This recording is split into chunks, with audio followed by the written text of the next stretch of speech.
El primero se va a referir o va a tener el material de Dante y Boccaccio, y el segundo va a tener el material de Svevo y Montale. Después vamos a hablar más precisamente, si quieren, en el miércoles durante la clase teórico-práctica, pero esos van a ser las instancias. El primero va a ser antes del corte de la Semana del Estudiante, y el otro ya a la vuelta. Por mí está Silvia. Bien, sí, la Semana del Estudiante, que son 3 semanas, o sea, porque las semanas de exámenes se extienden a 3, o sea que en septiembre vamos a tener un corte amplio, vamos a estar con 3 semanas, ustedes van a estar rindiendo, pero no vamos a tener teóricos, ni teóricos prácticos, así que esas son 3 semanas importantes para leer. Yo quisiera que el resto de la cátedra se presentara, no veo todas aquí a todas las personas, pero se presentaran las profesoras adscriptas y después las ayudantes alumnas, así ustedes pueden conocernos a todos y bueno, y así hacemos esta instancia de presentación hoy. Fernanda, no sé si querés seguir vos. Hola, buenas tardes a todos, ¿cómo les va? Sí, yo soy Fernanda Prati y soy una de las adscriptas. Estoy a total disposición de ustedes por lo que necesiten.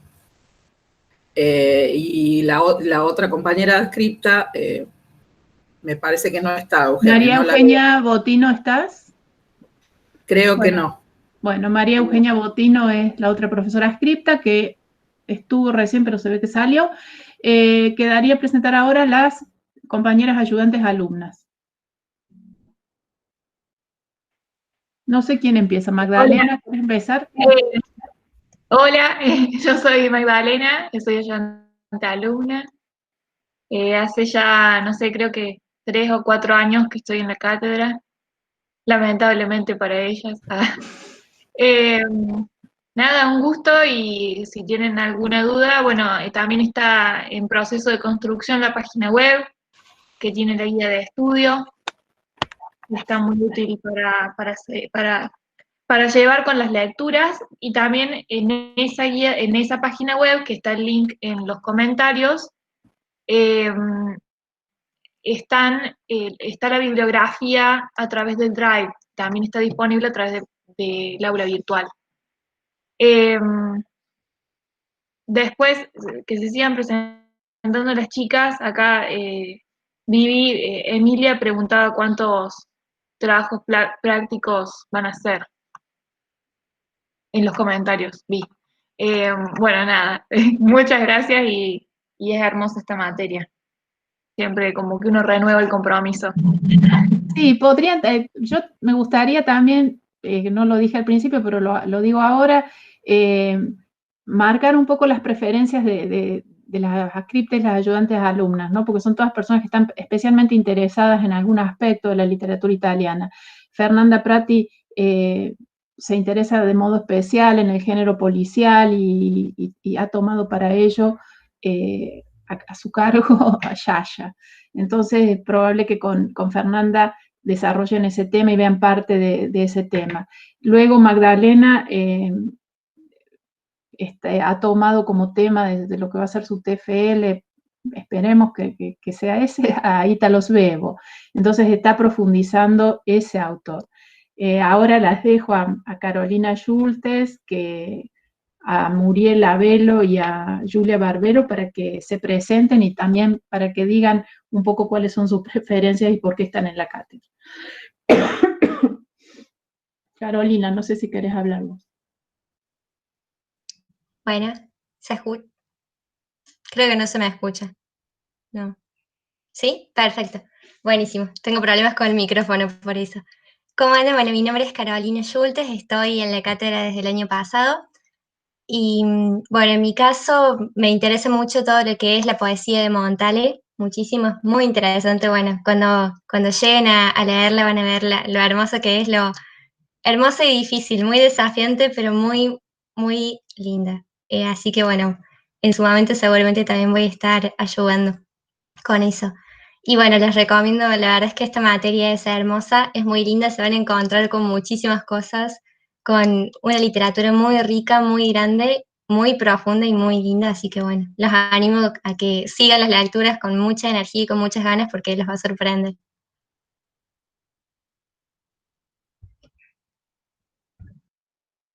Julia. Hola, ¿cómo están?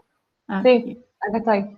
Sí, Bueno, ahí me presento, yo soy Julie Barbero y estoy desde el año pasado como ayudante. Y bueno, también elegí la ayudantía porque la verdad que estoy como tratando de definir mi tema de tesis, que todavía no está definido, pero es tan linda, son tan lindos todos los temas de esta literatura que, bueno, creo que por eso en parte me cuesta definir. Y bueno, cualquier cosa, estoy para responder cualquier duda. Bien, y Muriel, Muriel es ayudante alumna reciente, apenas ingresada, así que si querés presentarte, Muriel. Hola a todos, yo soy Muriel, como dijo la profe, soy nueva en este tema de las ayudantías, es mi primera ayudantía también, así que, bueno, ténganme un poco de paciencia, pero sí, estoy a disposición de ustedes para lo que necesiten. Y en cuanto a preferencias, en cuanto a la literatura italiana, todavía no tengo alguna muy definida, pero bueno, eso, la materia es muy linda y bueno, es muy interesante, es muy amplio de nuevo porque va de tantos periodos históricos, así que nada, hay un poco para todos, así que espero que a ustedes también les guste. Bueno, muchas gracias. La presentación era para que, bueno, al menos supieran quién está detrás de cada nombre y cuál es la cara que acompaña a cada nombre del programa. Entonces, como dijo Vivi, yo rescato esto porque me interesa que quede claro, nosotros hemos elegido la modalidad del dictado sincrónico, es decir, que vamos a dictar lunes, martes y miércoles de 14 a 16. En nuestro horario de clase, la única diferencia es que en modalidad virtual no estamos en el aula, o sea, el aula es esta. Entonces, ¿qué quiero decir con esto? Que no vamos a dejarles ni audios ni PowerPoint, o sea, no, vamos a tratar de reproducir en este formato la situación del aula. Quien no pueda conectarse, quien no pueda escuchar la clase de modo sincrónico por las razones que sean, sabe que tiene la posibilidad de escuchar en otro momento porque las clases se van a grabar y se van a poner a disposición. Así que eso es importante. Y la última cosa que recuerdo antes de empezar ya con el desarrollo es, por favor, si hay alumnos con problemas de horario y demás, que ya sepan que tienen problemas de horario para hacer las evaluaciones en este horario, háganoslo saber, porque eso es importante que lo sepamos ya para organizar sobre todo los parciales. Bien, entonces, presentar la literatura italiana, bibliografía obligatoria de la primera unidad, está marcada en el programa, pero recuerdo que está señalado como bibliografía obligatoria un canto de la Divina Comedia, el canto 10, y un cuento del Decamerón, que es Fray Alberto, solo eso. Bibliografía crítica obligatoria, 2 ensayos de Auerbach, uno Farinata y Cavalcante y Fray Alberto, esos 2 ensayos sacados del libro Mímesis, y otro ensayo que es Dante, que está en el libro La cultura como política, escritos de exilio sobre la historia y el futuro de Europa. Ese material todo está digitalizado.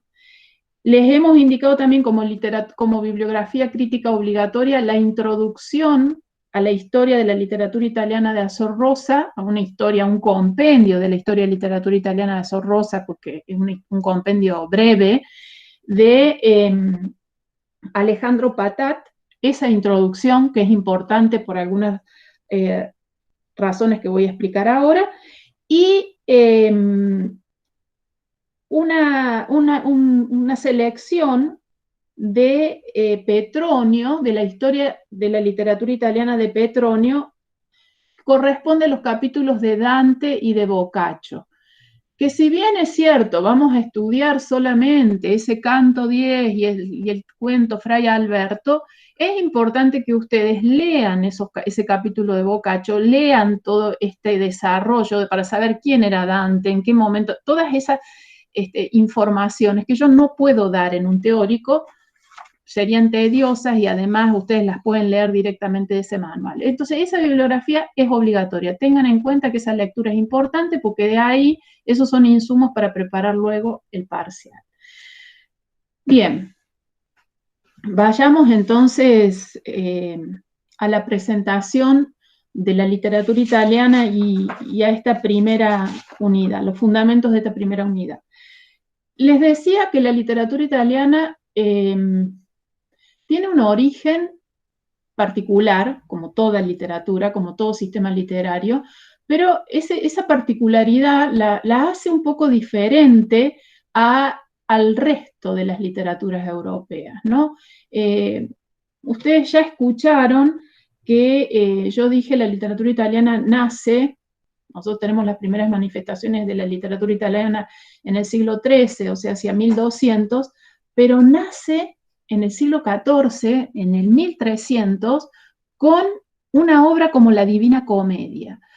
Un poco después, unos años después, una obra como El Cancionero de Petrarca. Y en el 1348 aproximadamente, una obra como el Decamerón de Boccaccio. O sea, en menos de un medio siglo, la literatura italiana explota con 3 obras que podríamos llamar como las obras cumbres de esta literatura. No necesitó un periodo previo de maduración para llegar a, para un periodo previo donde macerara una tradición y luego explotara en una obra determinada. No, rápidamente pasa eso, ¿no? Eso pasa inmediatamente. Eso es toda una particularidad, porque si ustedes piensan en la literatura francesa, que empieza en el siglo, primeras manifestaciones con los juramentos de Estrasburgo, la cantinela de Santa Eulalia, siglo XI con la novela Cortés, pero todavía es una literatura que necesita unos cuantos siglos para dar madurez estética, para dar obras de gran equilibrio formal y lingüístico incluso, ¿no? Porque no estamos refiriéndonos solamente a géneros, nos estamos refiriendo también a que si estas obras marcan de alguna manera un nacimiento prodigioso, es también porque estas obras han podido llevar en breve tiempo el vulgar, o sea, esta lengua derivada del latín, han podido darle estatuto literario al vulgar, han podido llevarlo al nivel de desarrollo literario, que es el nivel más alto de una lengua, ¿no es cierto?, el desarrollo literario. Entonces, fíjense ya, o empiecen a pensar en esa característica, ¿no? Esa es una característica a tener en cuenta que marca una diferencia respecto de las otras literaturas. La otra característica de la literatura italiana es que, yo lo dije recién en un comentario, dije, Italia se unifica como nación recién en 1861, o sea, en la segunda mitad del siglo XIX, como resultado de los movimientos nacionalistas que se dieron durante la época del romanticismo. Y entonces, ¿cómo es que hablamos de literatura italiana con obras que surgieron en el siglo XIV, pero el país o la nación se conforma y se unifica recién en el siglo XIX? Entonces, ¿qué pasó? No hubo en este sistema un acompañamiento, como sí pasó en las otras literaturas europeas, entre literatura y nación, ¿no? Acá parece que la literatura cumplió un papel de unificar un sistema de valores estéticos, lingüísticos, que fue por un lado, pero la nación recién se conformó en otro momento histórico. Entonces, acá también esto nos puede llevar a pensar, bueno, ¿qué pasó con el pueblo? ¿Y el pueblo dónde estaba? Entonces, esta literatura, ¿qué vínculo tiene con ese pueblo? una idea, por otro lado, la idea de pueblo que aparece recién en la novela de Manzoni, que no apareció antes, que no apareció en Dante o en Boccaccio. Entonces, Azor Rosa dice que una de las características de este sistema literario es que es un sistema pluricéntrico y plurisecular. O sea, un sistema literario que se desarrolla en muchos centros al mismo tiempo, a lo largo de muchos siglos, y que no acompañó el surgimiento de una nación, ¿no? Una literatura que no, es como si hubiera ido por otro carril. Es muy importante tener en cuenta este aspecto, ¿no? Porque sobre todo este aspecto y este señalamiento de Azor Rosa nos advierte también sobre una aproximación y una perspectiva metodológica.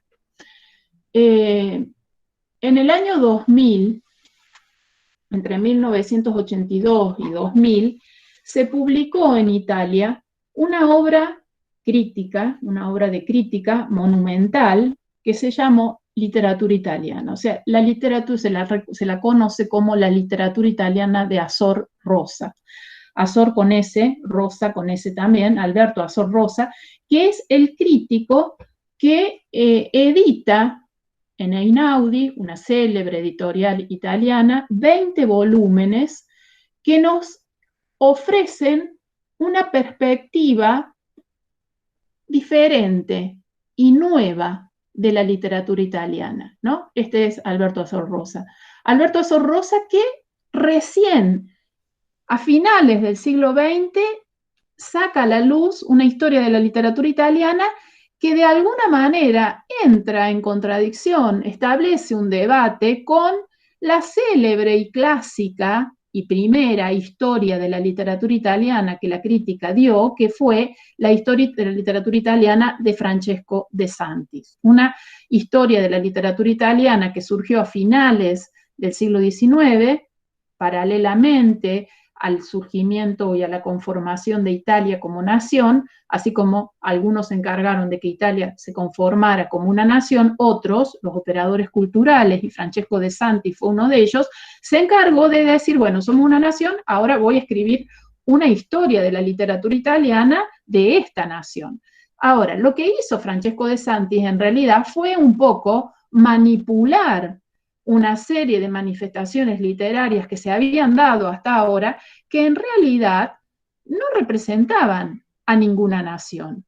En realidad, como dice Azor Rosa luego en su revisión crítica que uno puede ver en esta historia de la literatura italiana, Francesco de Santis en realidad lo que presenta es la historia de la literatura italiana fundada sobre uno de esos centros culturales que dio una lengua y que dio manifestaciones literarias, que es Florencia, y que fue el florentino culto.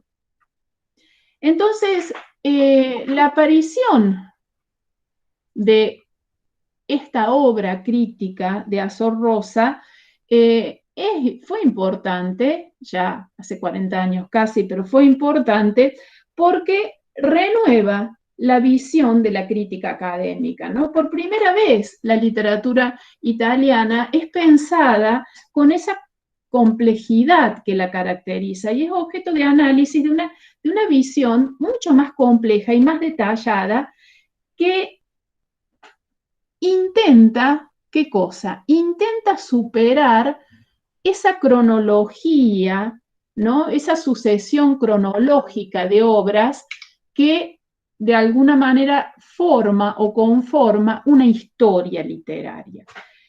Sobre todo porque Azor Rosa nos advierte sobre ese carácter plurilingüístico de la literatura italiana y pluricultural. O sea, una literatura que evidentemente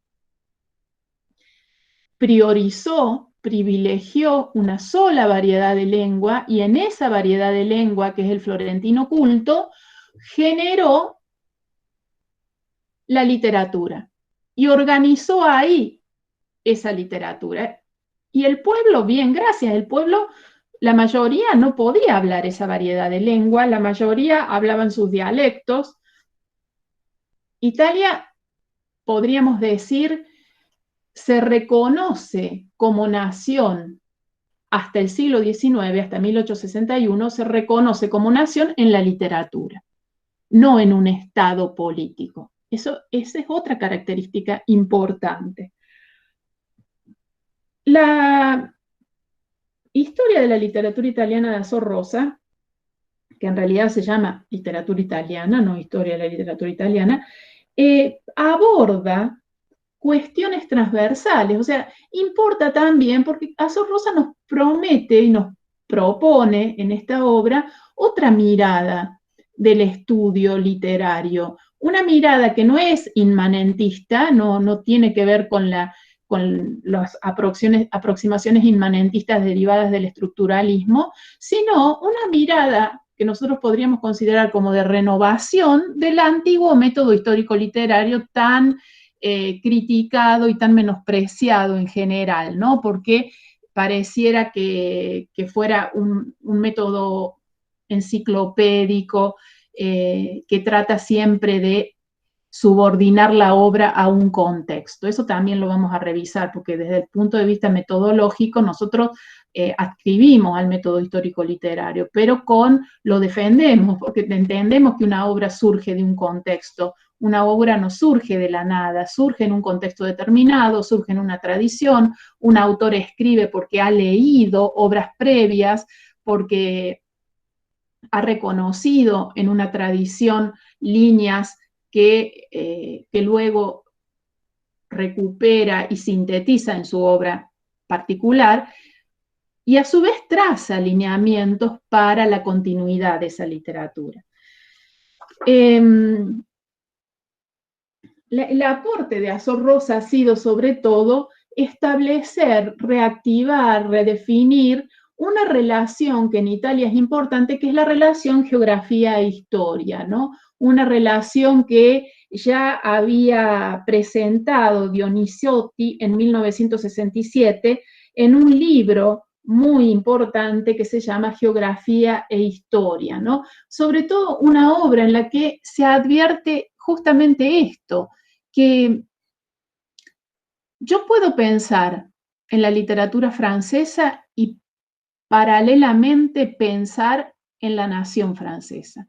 Yo puedo pensar en esa literatura y en el Estado nacional como dos sistemas que se desarrollan paralelamente.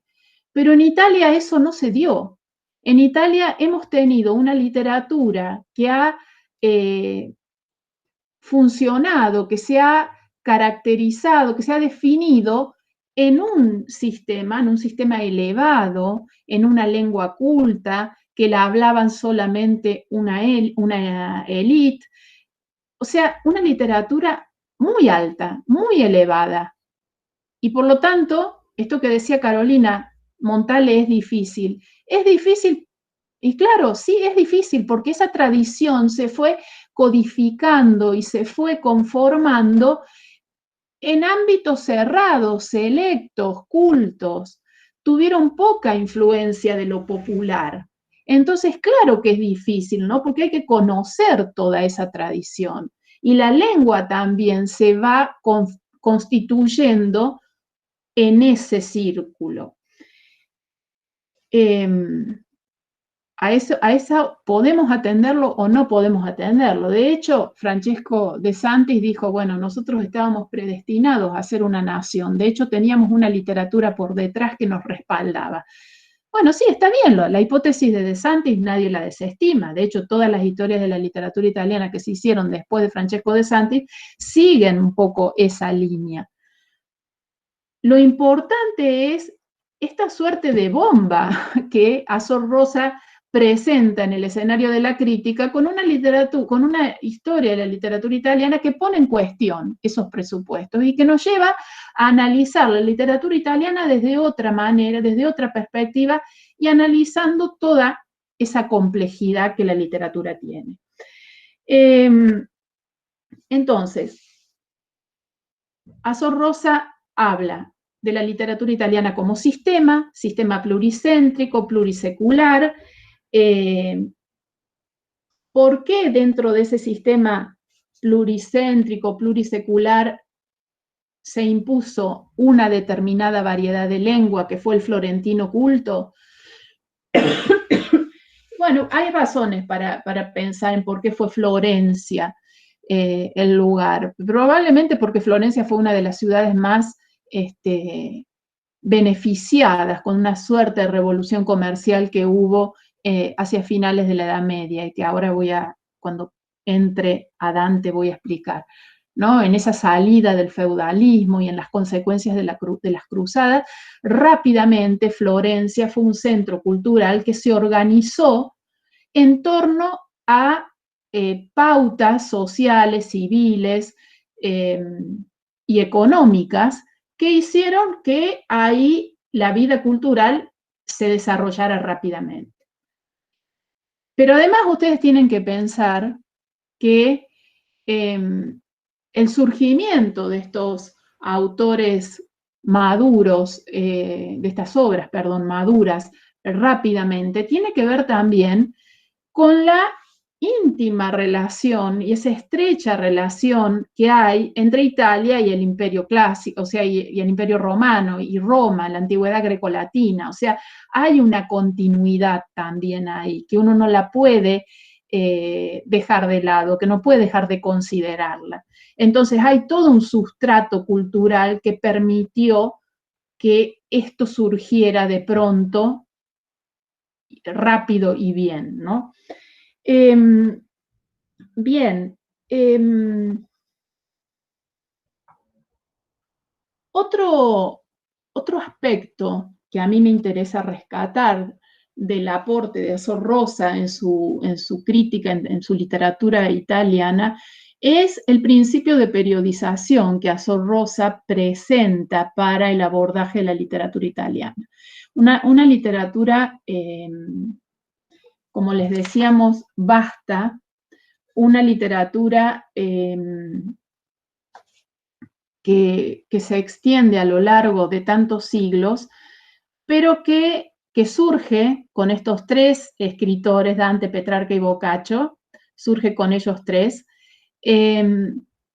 pero que Azor Rosa nos hace pensar también en determinados aspectos, ¿no? En este surgimiento, de este surgimiento, y a partir de esos aspectos nos permite pensar en un principio de periodización, que nosotros queremos tomarlo porque creemos que ustedes pueden entender un poco más orgánicamente esta literatura y de modo más ordenado, ¿no? Él habla de una primera etapa que podríamos decir se extiende desde los orígenes hasta el siglo XVII, una segunda etapa desde el siglo XVII, 1861, o sea, acá hay un error, me confundí. 1861, que es el periodo de el año de la unificación italiana, o sea, desde el siglo XVII hasta la segunda mitad del siglo XIX, y luego el tercer periodo de 1860-70 aproximadamente hasta la actualidad. Estos serían los tres grandes momentos que uno podría recortar dentro de esta larga tradición. Y vamos a tratar de caracterizar, al menos a partir de algún rasgo más sobresaliente, qué distingue a un periodo de otro, ¿no? Azor Rosa dice que la literatura italiana surge, rápidamente se corrigió, muy bien, la literatura italiana surge o se caracteriza en su génesis, el rasgo que más la caracteriza es la presencia del carácter laico. Vayan viendo acá, ¿no? En esta en esta distinción, ¿no? La presencia de lo laico, ¿no? Porque nosotros hemos tomado como eje del desarrollo de la materia, de este recorrido, la presencia del realismo, ¿no? Entonces, dice Sorrosa que la literatura italiana surge con ese elemento distintivo, con el carácter laico, que es un elemento que organiza todo el sistema literario entre la Edad Media y el Renacimiento, posibilitando incluso una continuidad entre la Edad Media y el Renacimiento. En la literatura italiana no se advierte un cambio radical entre la literatura medieval y la literatura renacentista. Al contrario, nosotros podemos decir perfectamente que Dante, Petrarca y Boccaccio, que son tres autores medievales, son autores que más allá de cerrar y dar fin a una etapa, a la Edad Media, la sintetizan, pero abren una mirada y una perspectiva a la época que continúa. Entonces, más que marcar el fin y el inicio de otra etapa, pueden funcionar como una suerte de bisagra entre los dos momentos históricos y permiten una continuidad. Dante, en la obra de Dante, la presencia de lo humano es fuerte, en la obra de, y lo vamos a ver nosotros a partir de la lectura que hagan del ensayo de Auerbach, en el canto 10, cómo el infierno sobre todo, cómo el infierno está plasmado, caracterizado y fundado sobre el carácter humano, sobre la presencia humana, sobre, a pesar de que esté esa construcción hecha sobre los parámetros esenciales de la cosmovisión cristiana, lo importante ahí es la presencia humana. Petrarca, igual, ni qué hablar, el cancionero de Petrarca nosotros no lo vamos a leer, pero si nosotros leyéramos ese cancionero y lo tuviéramos que justificar en este argumento que estamos desarrollando, diríamos que Petrarca, en ese cancionero de amor que escribe en el siglo XIV, en realidad lo que hace es expresar todas las angustias, las contradicciones y las tensiones que el espíritu propio, que su propia intimidad encuentran en esa relación amorosa con Laura. Entonces es un cancionero de una gran modernidad, porque le da una presencia al espíritu humano que hasta ahora ninguna obra medieval había dado. Y ni qué hablar de Boccaccio, o sea, Boccaccio cuando nos presenta una suerte de caleidoscopio en el Decamerón de toda la realidad terrenal en sus múltiples formas.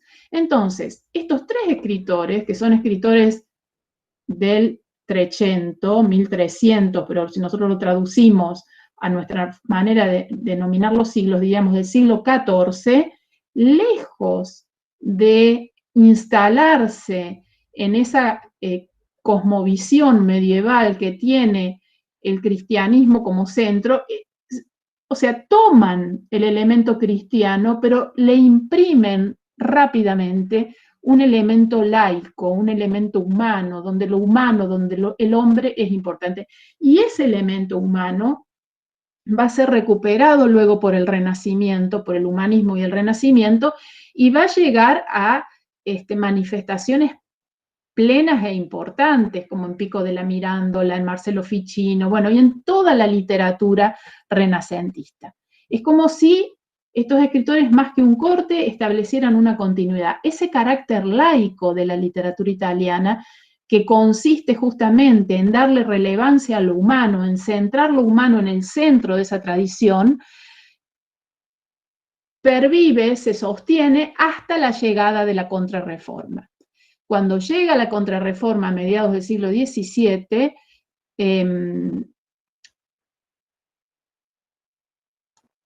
cuando llega la Contrarreforma, no, antes de mediados del siglo XVII, en el siglo XVII, se ahoga el elemento humano, dice Sorrosa. La Contrarreforma tiene como objetivo fundamental, como principal fin, ahogar el elemento laico e instalar el ideario religioso otra vez, que se instala en todo el sistema de pensamiento y cuya obra cumbre, dice Sorrosa, ese resultado se va a ver en la obra de Manzoni, Los novios.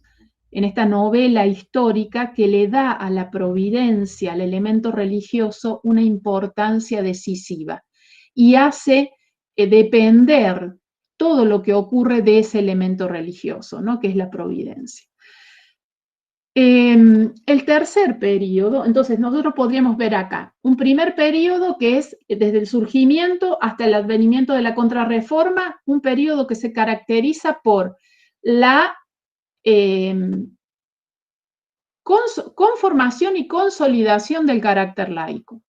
Un segundo periodo, desde la Contrarreforma hasta 1861, que se caracteriza por el ahogamiento, la destrucción, el desmantelamiento del ideal del carácter laico para poner en juego todo el mecanismo del religioso que la Contrarreforma, el aparato religioso que la Contrarreforma traía, ¿no? Como proyecto cultural y político. Y como un tercer momento, podríamos considerar, a partir de 1861-1870, el surgimiento del Estado Nacional. O sea, esta Italia que empieza a pensarse por primera vez en términos de Estado Nacional y que empieza a pensar esta relación, o sea, los problemas que hay entre una literatura que funcionó un poco al margen de un pueblo que ahora está ahí conformando una nación y que no se siente ni reconocido ni identificado en esa literatura. Entonces, estos son tres grandes momentos, tres grandes periodos que Patat, tomando por supuesto y haciendo una síntesis de lo que dice Azor Rosa, explica en esa introducción y que nosotros se los hemos puesto ahí como lectura obligatoria.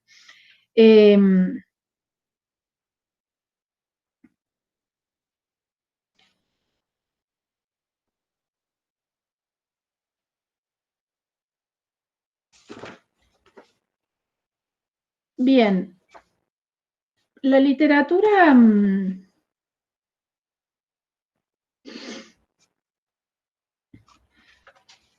nosotros, ¿por qué una defensa al método histórico-literario, que es el que a mí me interesa defender, porque es el método que nosotros, el enfoque que nosotros le damos al abordaje de la literatura italiana?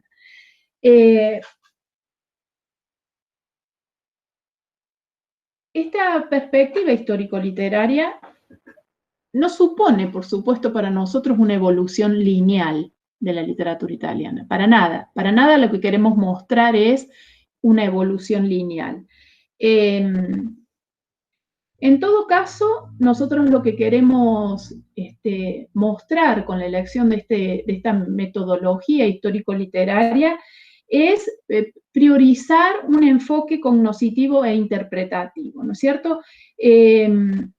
No tenemos la intención que en todo caso tuvo Francesco de Santis de utilizar el método histórico-literario con fines persuasivos, retóricos, para decir, bueno, estábamos destinados a ser nación porque teníamos una literatura atrás que de alguna manera ya presuponía que íbamos a ser una nación, ¿no? O sea, no es esa la idea, no es demostrar ni persuadir. En todo caso, como dije recién, el método histórico-literario nos interesa porque es un método que nos permite ver a la obra en relación con un contexto de producción. Y para nosotros esa relación es importante. Esa relación obra-contexto es una relación que marca siempre tensiones, que marca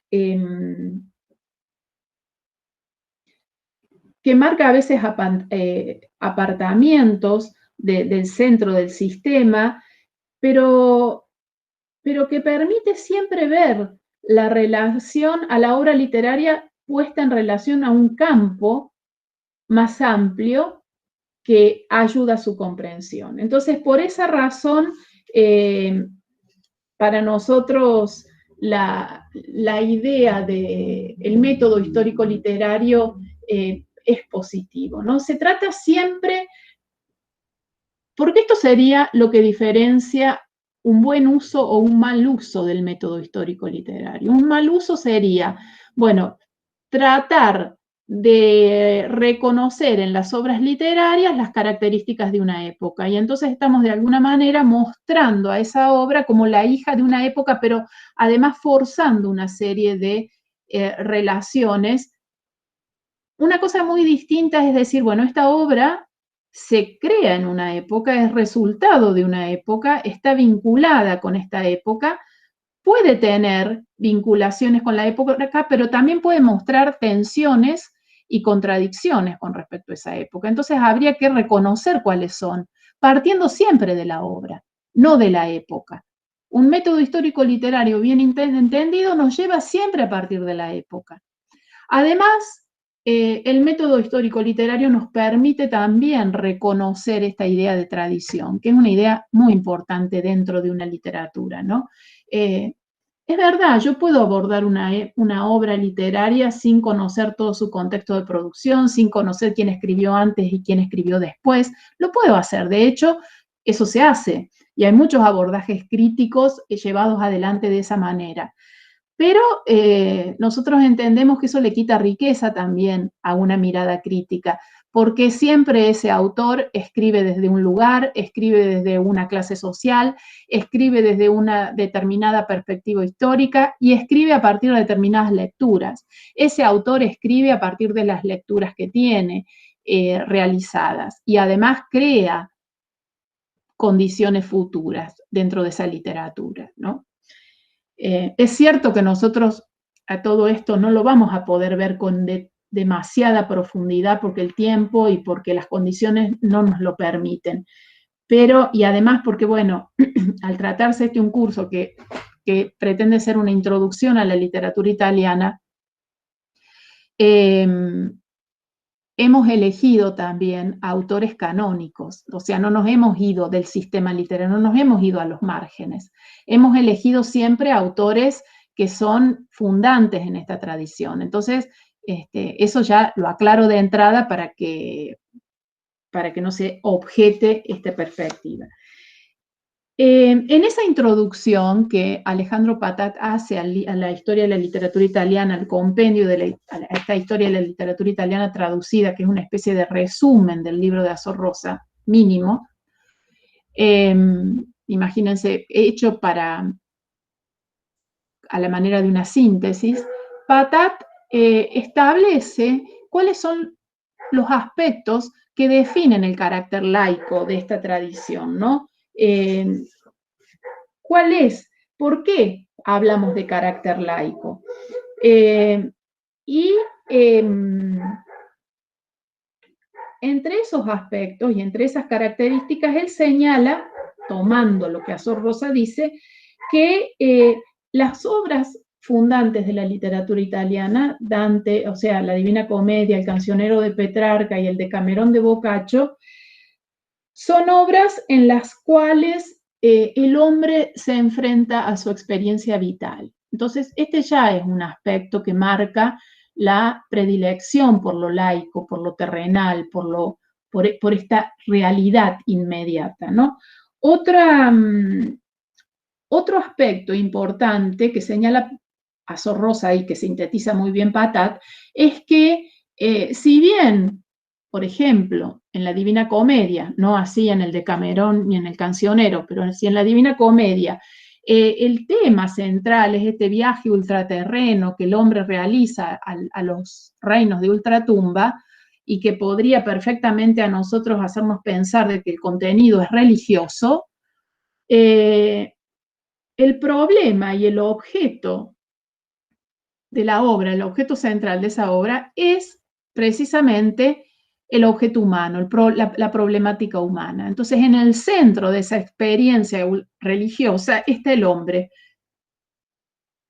con sus problemas terrenos, ¿no? El hombre y su relación con el pecado, el hombre y su relación con el amor, el hombre y su relación con la política. Entonces, son todas cuestiones que hacen a la vida terrenal, a la vida humana en su dimensión pragmática, en su dimensión realista. Otro aspecto que determina lo laico tiene que ver con que estos escritores, me refiero a los fundantes, a Dante, Petrarca y Boccaccio, tenían una clara noción de que su obra estaba fundando un nuevo momento. O sea, eran conscientes de que la obra, de que su propia obra fundaba un momento nuevo. Y de hecho, Dante, por ejemplo, usó el adjetivo, la vita nuova, en una de sus obras, por ejemplo, para señalar este aspecto nuevo, ¿no es cierto? Aspecto nuevo que en definitiva nos lleva a pensar en que eran conscientes que estaban iniciando una tradición, que estaban iniciando una literatura. Otro de los aspectos que define lo laico tiene que ver con la relación productiva que la literatura italiana presenta desde su inicio, desde su génesis, entre el eros, el amor, y la lengua. O sea, la relación productiva entre lengua y eros es una literatura que habla del amor, donde el amor es la materia fundante, se encuentra en ese origen.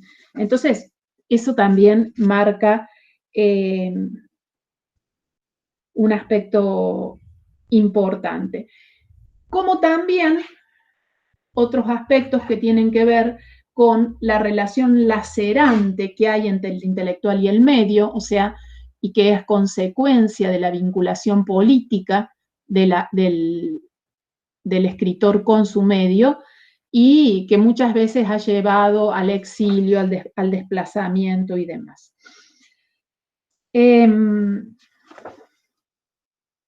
Bien. ¿Hay alguna pregunta? ¿Hay algo que no se entendió, que necesiten que aclaremos?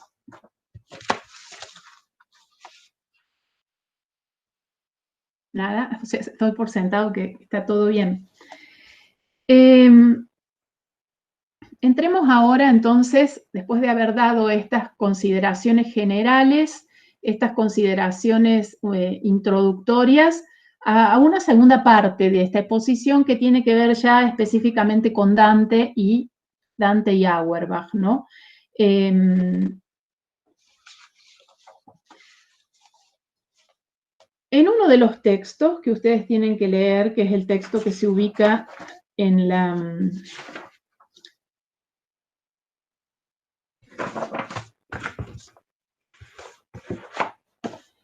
este libro, La cultura como política. Acá ustedes tienen que leer uno de los textos sobre la poesía de Dante, que lo tienen escaneado.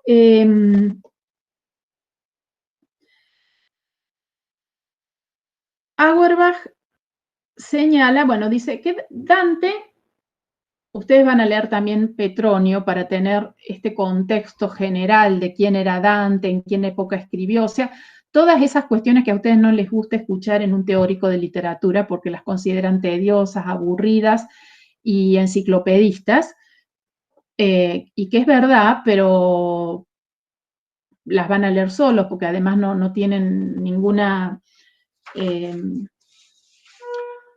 dificultad.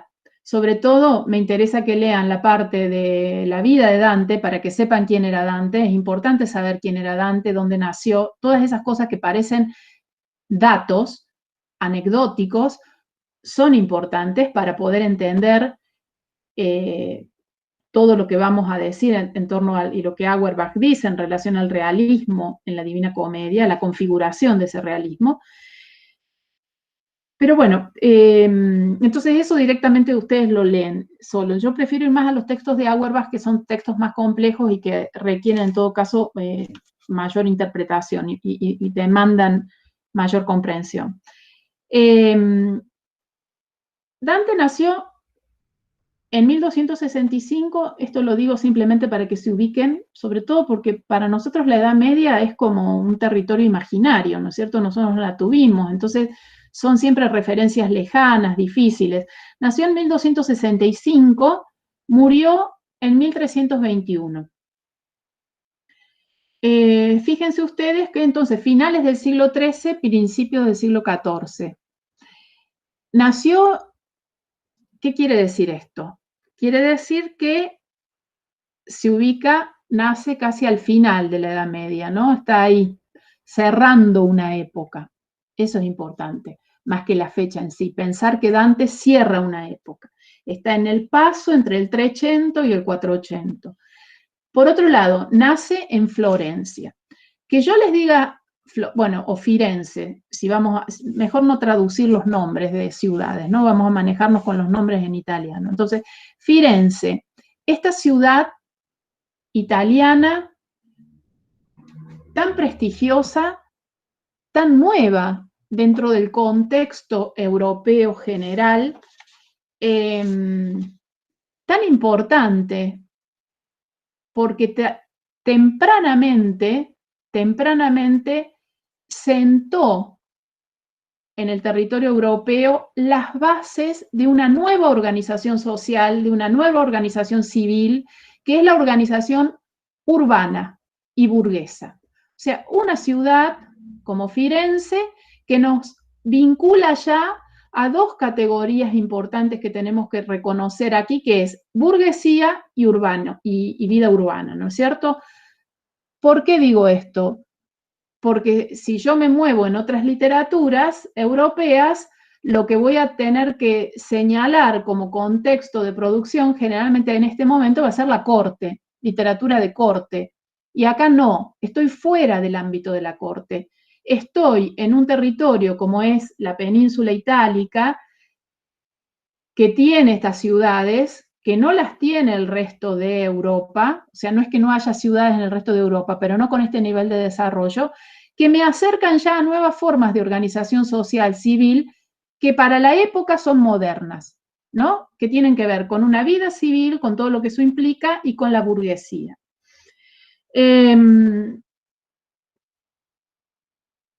¿Por qué es importante Dante, no? Lo dice Auerbach, pero lo dicen tantos otros, y por eso lo estudiamos nosotros y nos cuesta tanto dejarlo de lado.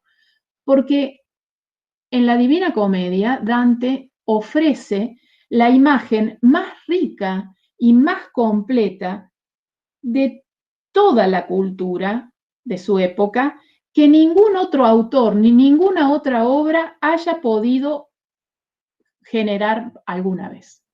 O sea, esta es la genialidad de Dante, haber podido lograr en una obra literaria, en este caso es la Divina Comedia, una síntesis riquísima y completa de toda la cultura de su época, que no solamente cierra una época, que no solamente uno puede mirarlo, considerarlo como la imagen mejor lograda y más acabada del mundo medieval, sino que también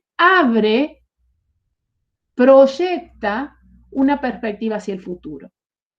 Entonces, en ese sentido, la obra de Dante es magistral, por la complejidad, por la densidad, por la cantidad de capas interpretativas, por la síntesis estética, retórica, de tradiciones. Es como si la obra compendiara todo el mundo, todo ese mundo que desapareció, que ya no existe más, que quedó perdido en la oscuridad de la historia, está recuperado en esta síntesis magnífica, maravillosa, que nunca ningún autor pudo hacer y que lo pudo hacer él. Por supuesto que es una obra muy difícil, que en muchos de sus pasajes exige comentarios e interpretaciones. Para nosotros, lectores latinoamericanos, mucho más difícil todavía, somos conscientes de eso, pero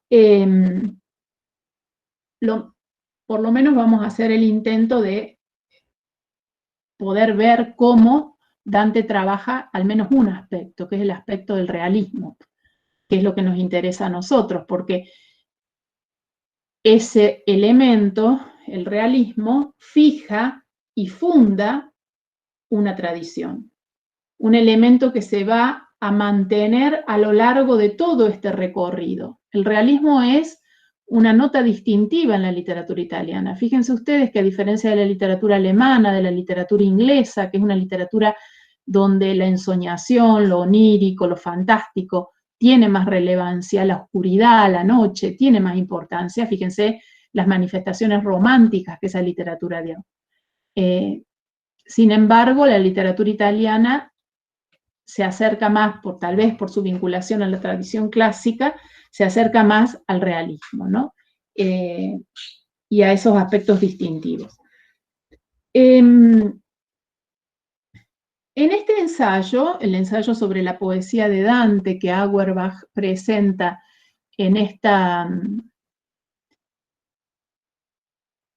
este texto, Auerbach dice que Dante en esta obra, en la Divina Comedia, se presenta como un poeta del amor, un poeta del infierno y un poeta del destierro, ¿no? Estas son tres rasgos importantes que a mí me parece que ustedes tendrían que destacar cuando lean el texto y tratar de entender. Después vamos a explicar qué quiere decir Auerbach con cada una de estas caracterizaciones. La otra genialidad de Dante, o la otra grandeza de Dante para la época, es haber llevado una lengua como el vulgar, una lengua que se había desprendido del latín, haberle dado estatuto literario, haberlo llevado a su máximo nivel de desarrollo, porque después de la Divina Comedia no vino más, o sea, no vino otra obra que la superó. En todo caso, fueron variaciones sobre esa lengua, pero llevó el vulgar a un máximo nivel de desarrollo. No escribió en latín, pudo darle a su propia lengua estatuto literario. Esto también es muy importante.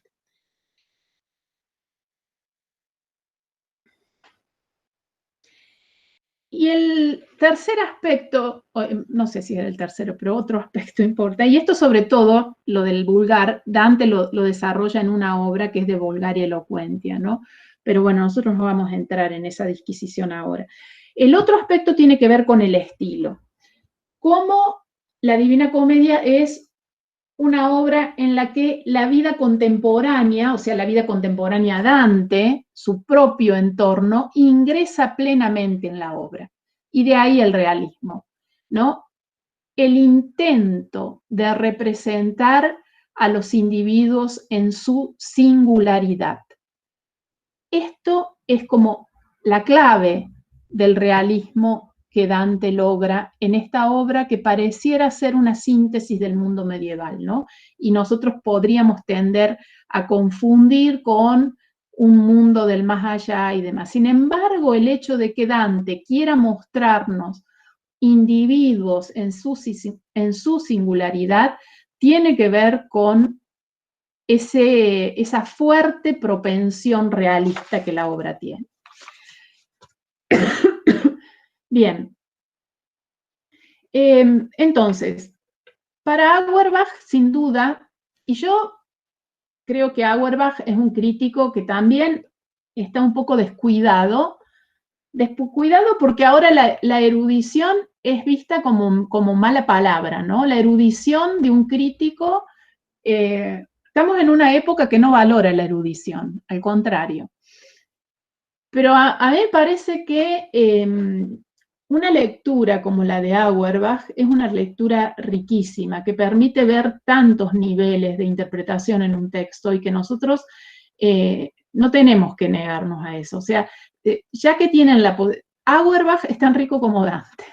Les quiero decir que es un crítico que guía la interpretación, que guía el análisis, que guía nuestra lectura, nos ayuda a ver cosas que normalmente no veríamos y con claridad, o sea que los invito a una lectura entusiasta de Auerbach porque permite sacarle mucho más valor a la obra que estamos viendo. Auerbach lo reconoce a Dante como el máximo poeta medieval, o sea, el máximo poeta de la Edad Media europea, ¿no? Nadie como él pudo expresar con total contundencia y con total claridad la imagen medieval de lo humano. O sea, a pesar de estar en un mundo regido por parámetros religiosos, donde la cosmovisión religiosa era la hegemónica, a pesar de eso, él logró ahí hacer un espacio para que lo humano aparezca. Y en ese sentido, Dante se convierte en un precursor y en un guía del Renacimiento.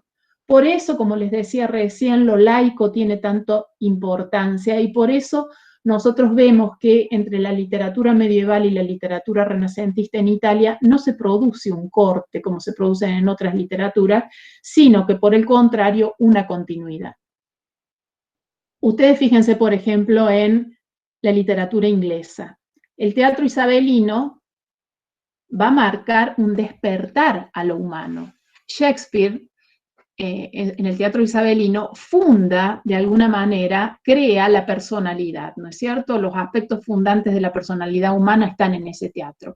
Entonces sí, hay un antes y un después. El Renacimiento marca un después respecto a la Edad Media. ¿Por qué? Porque, bueno, en la literatura inglesa la evolución de la literatura fue diferente, las condiciones de producción fueron otras. Acá en la literatura italiana ese corte no es necesario, se produce más bien una continuidad entre una época y otra.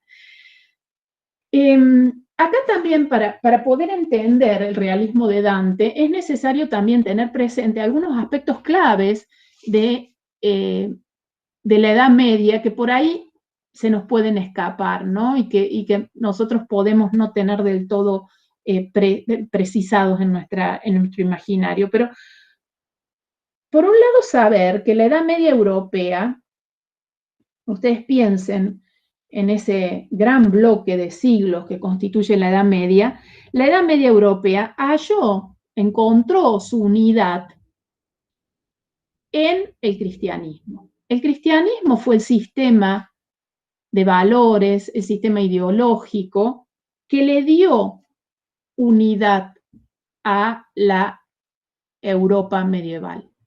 Lo dice Curtius, Auerbach lo retoma de Curtius. Y no fue el sistema político, porque el sistema político medieval, el feudalismo, lejos de ¿qué era el feudalismo en definitiva? Este sistema de organización territorial a mano de señores feudales que se repartían, de grandes terratenientes que se repartían las tierras y que estaban mucho más interesados en el rédito económico de esa tierra que tenían que en un proyecto político. No había proyecto político en el feudalismo más que mantener esa división. Lejos de generar una unidad, el feudalismo atomizó el territorio europeo. Pero todo ese territorio se reconocía como una unidad a partir del ideario cristiano. Un ideario que se sostenía en la fe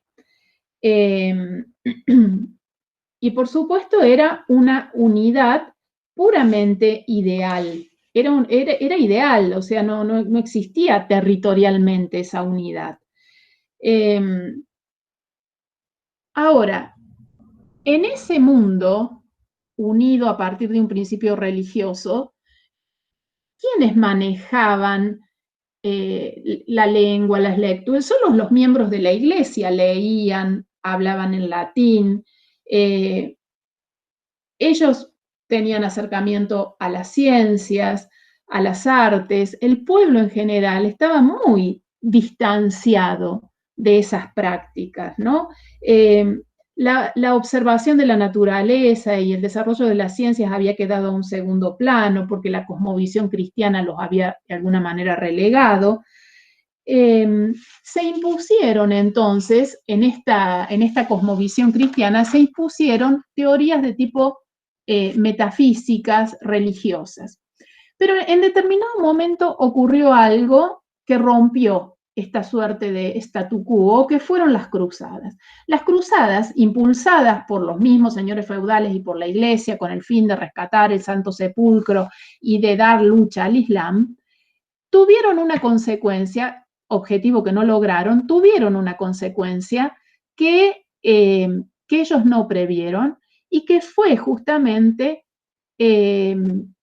el surgimiento, o mejor dicho, incrementar, porque siempre existió, incrementar el comercio entre Oriente y Occidente, ¿no? A partir de las cruzadas, el comercio, la relación entre Oriente y Occidente se tornó un tránsito próspero, ¿no? Una práctica próspera. Y el feudalismo, a partir de esto, empezó a ver su ocaso. ¿Por qué? Porque el comercio y esa revolución comercial que luego se va a trasladar a los pequeños burgos hacia el siglo XIII y que Charles Le Goff explica muy bien en su obra La Revolución Comercial, instala, o mejor dicho, comienza a dar vida, comienza a dinamizar un nuevo tipo urbano, un nuevo núcleo social que es la ciudad, ¿no? Entonces, ahora las ciudades se transforman en focos, en núcleos vitales de movilidad social que durante el feudalismo no existían y era impensable. Ustedes tienen en mente la pirámide feudal que estudiaron en alguna vez y que justamente tienen presente cómo esa pirámide era inamovible. Quien nacía en un estamento moría en ese estamento y no cambiaba jamás. Lo que produce la ciudad, entre otras cosas, es la posibilidad de un dinamismo social, la posibilidad de un cambio social, la posibilidad de un movimiento. Y ese movimiento va a ir acompañado de una nueva clase social que empieza a consolidarse, a surgir, a definirse, que es la burguesía. El auge de las ciudades tiene entonces, a partir de las cruzadas, un foco claro en Italia. Hay una serie de ciudades que a partir de las cruzadas empiezan a desarrollarse, que son las ciudades, se conocían como repúblicas marineras, pero bueno, Venecia, Pisa, Génova, que esas sí eran ciudades costeras, que tenían puertos y que tenían, digamos, fácilmente aceitada esta comunicación con Oriente. Pero también dentro de este grupo estaba Firenze. Firenze, una ciudad en Toscana, una ciudad mediterránea, que no da al mar, pero que se representa en ese momento un prototipo, un modelo de comuna, de ciudad-estado, que es el gran invento, podríamos decirlo así, italiano, ¿no? La ciudad-estado, la pequeña organización civil que empieza a buscar sus formas de organización más allá del feudalismo. Y que tuvo su auge entre los siglos XIII y XIV, 12, finales del 12, 13 y 14. Eran centros de comercio, centros de oficios y sobre todo centros bancarios, o sea, ciudades que tenían grandes bancas, que prestaban plata y que pudieron hacia finales del siglo XIII definir las pautas de vida nuevas, pautas de vida que tenían que ver con lo urbano y con lo burgués. Fíjense cómo nos estamos ya alejando de lo que ha sido hasta ahora la pauta de organización social civil de la Edad Media, que estaba vinculada al feudalismo y que por lo tanto, si la tenemos que imaginar espacialmente, la imaginamos en una corte, ¿no? Sobre todo desde el punto de vista literario, imaginamos una corte, estas cortes feudales de los castillos, además cortes restringidas a muy pocas personas, con los poetas, las damas, pero siempre minúsculos grupos. Abajo en la pirámide, los siervos, los esclavos, no accedían nunca a este tipo de manifestación. Entonces, estas ciudades constituyen verdaderamente un cambio en la estructura social, verdaderamente una transformación, un cambio de paradigma radical a final de la Edad Media y principio del Renacimiento, un cambio de perspectiva. Podríamos decir, a pesar de que siempre no quiero que se malinterprete esto que voy a decir ahora, pero es como un principio democratizador, o sea, eso que antes pasaba en un pequeño grupo selecto y en un espacio muy reducido, ahora se abre a un grupo más grande, que va a seguir siendo elitista, que va a tener también su estratificación, todo lo que quieran, pero se abre un poco más. Eso marca una pauta muy importante. ¿Y por qué me detuve a explicar todo esto y a señalarlo? Porque me parece que es un contexto importante para pensar Dante, porque Dante nace aquí. Dante es producto de este contexto social. Dante no es un poeta de corte, Dante es un poeta de ciudad, un poeta urbano. Era miembro de una familia de la vieja nobleza, pero ciudadana de Florencia, de Firenze. Y él participó, estuvo en el centro de los debates y de las luchas políticas que estas transformaciones trajeron aparejadas. Porque además también hay que pensar, cuando uno lo piensa a Dante, no lo puede pensar como un poeta que estuvo metido en su escritorio escribiendo la Divina Comedia o la Vita Nuova. No, era un poeta íntegro, pleno en ese sentido, ¿no? Que tenía una genialidad creativa, artística, pero que también participaba de la vida política civil, que era, por cierto, una vida muy agitada, muy comprometida, de mucha tensión política. En ningún momento de la historia humana la lucha, la vida civil es simple.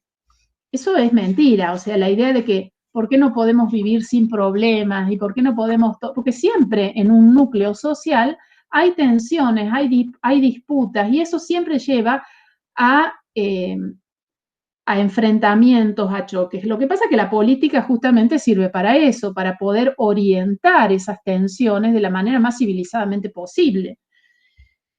En la época de Dante, esas grandes luchas internas, civiles, que se dieron en la ciudad, estaban de alguna manera representadas por los güelfos y los gibelinos. Dos facciones, no podemos decir partidos políticos, pero sí dos grupos que representaban ideales diferentes, ¿no? Los gibelinos eran partidarios de mantenerse vinculados al emperador, mientras que los güelfos eran partidarios del papado.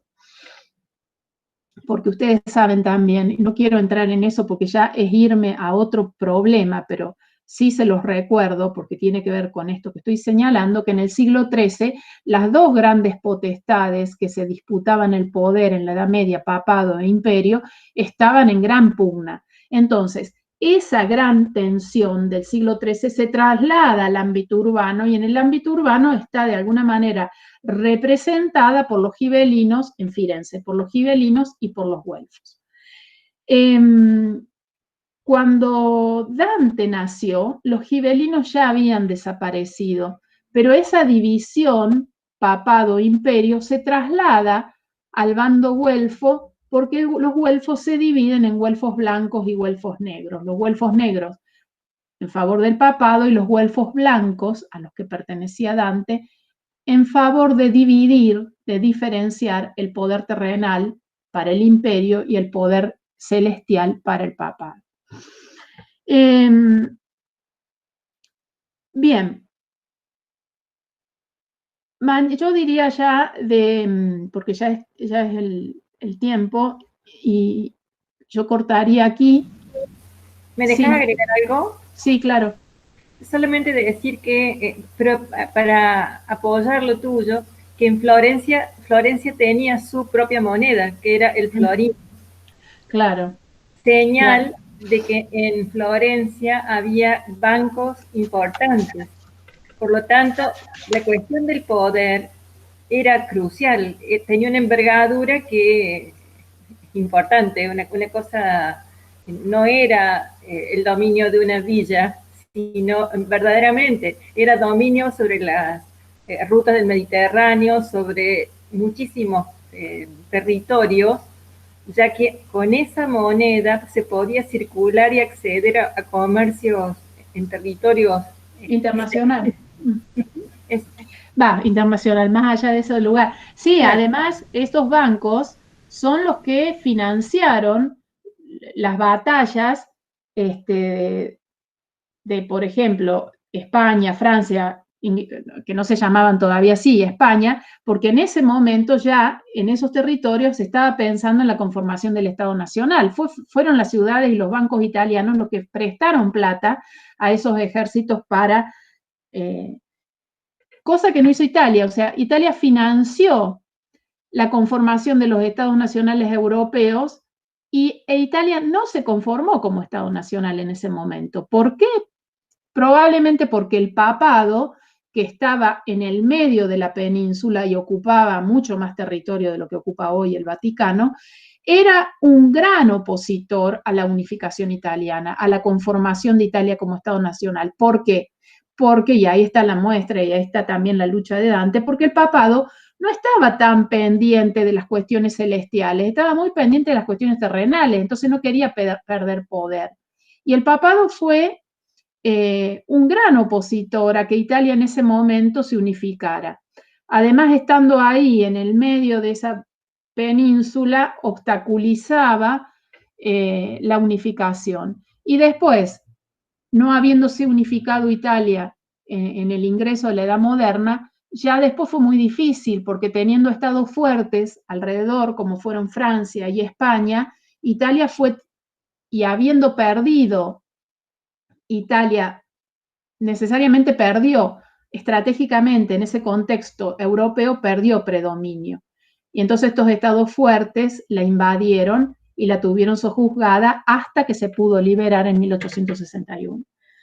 Bueno, ese es un rápido raconto de por qué, o sea, la no unificación la favoreció en algún momento, pero después trajo consecuencias que costó mucho pagar. Bien, mañana entonces a las 14, yo empiezo a las 14, no espero que todo el mundo se vaya sumando porque si no pierdo minutos de clase. Total, el que llega tarde, después tiene la clase para escuchar en otro momento. ¿Hay alguna duda? Bueno, entiendo entonces que todo está claro. Cualquier cosa, ya saben cuáles son los canales de comunicación, cómo encontrarnos y sí, no se queden con dudas, por favor, y no se atrasen en las lecturas. Bueno, hasta mañana. ¿Los de la cátedra se pueden quedar un minuto? Un minuto nada más, no los retengo más. Chao, profe, hasta luego. Chao.